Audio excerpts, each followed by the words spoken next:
Denis, on démarre ces actualités avec un retour sur la manifestation virtuelle de la FNC. Oui, une bonne nouvelle, un bel événement, une belle réussite. Alors c'était une manifestation, mais c'était pas Bastille-Nation, comme beaucoup de syndicats l'ont fait pendant très longtemps. Là, c'était une manifestation virtuelle. La FNC se met dans l'ère du temps, se rentre dans l'ère moderne. C'était lancé déjà depuis un certain temps, un grand renfort de communication de la FNC, un clic, une participation. Le résultat est bon. 380 et quelques mille participants. Voilà, avec la possibilité de laisser des revendications, des commentaires. Donc vraiment un événement qui a d'abord techniquement très bien fonctionné, qui a rassemblé différentes personnes, différents types de chasses, différents type de ruraux, parce qu'en fait, c'était laisser respirer les ruraux, le thème de cette manifestation. Il faut noter que la FNSEA et sa présidente, Christiane Lambert, se sont associées à cet appel à manifester, et qu'il y avait aussi une fédération départementale de pêche, celle d'Ille-et-Vilaine, dont il faut d'ailleurs saluer le président et le courage qu'il a eu de se lancer dans l'aventure, mais je vais y revenir dans un petit moment.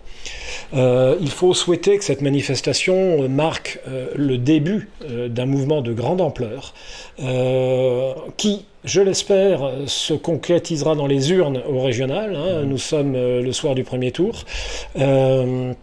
Voilà, il y a un second tour. Il faudra transformer l'essai, si essai il y a, ce que je souhaite.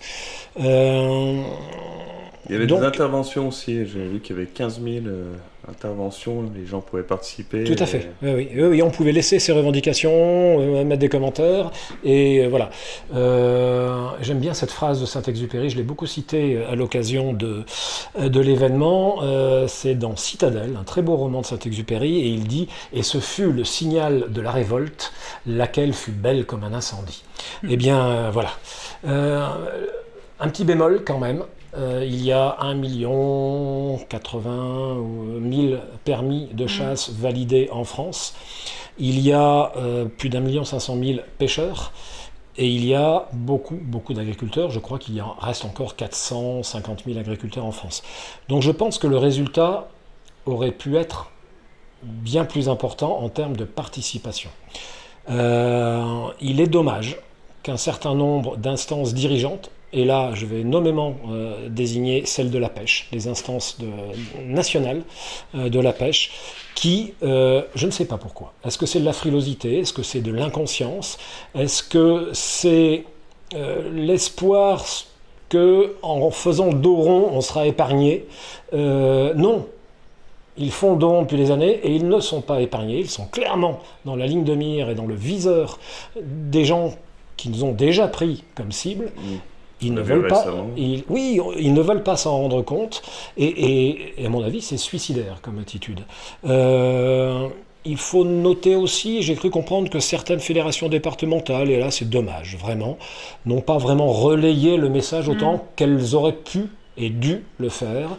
Là encore, les querelles intestines devraient céder le pas à l'intérêt général. Je pense quand même que certains devraient se rappeler qu'ils sont là pour servir et pas se servir. Voilà, c'est important dans le monde associatif et dans le monde de la chasse. Et puis, pour ceux qui sont trop frileux, je rappellerai cette phrase de Churchill qui disait « Vous avez voulu éviter la guerre au prix du déshonneur, vous avez le déshonneur et vous aurez la guerre ». Ça, je l'adresse aux instances fédérales de la pêche. Et c'était avant-guerre pour les accords de Munich. Exactement. Merci. Voilà ce qu'on pouvait dire sur cette manifestation, mais franchement, belle réussite et bravo à la FNC. Voilà.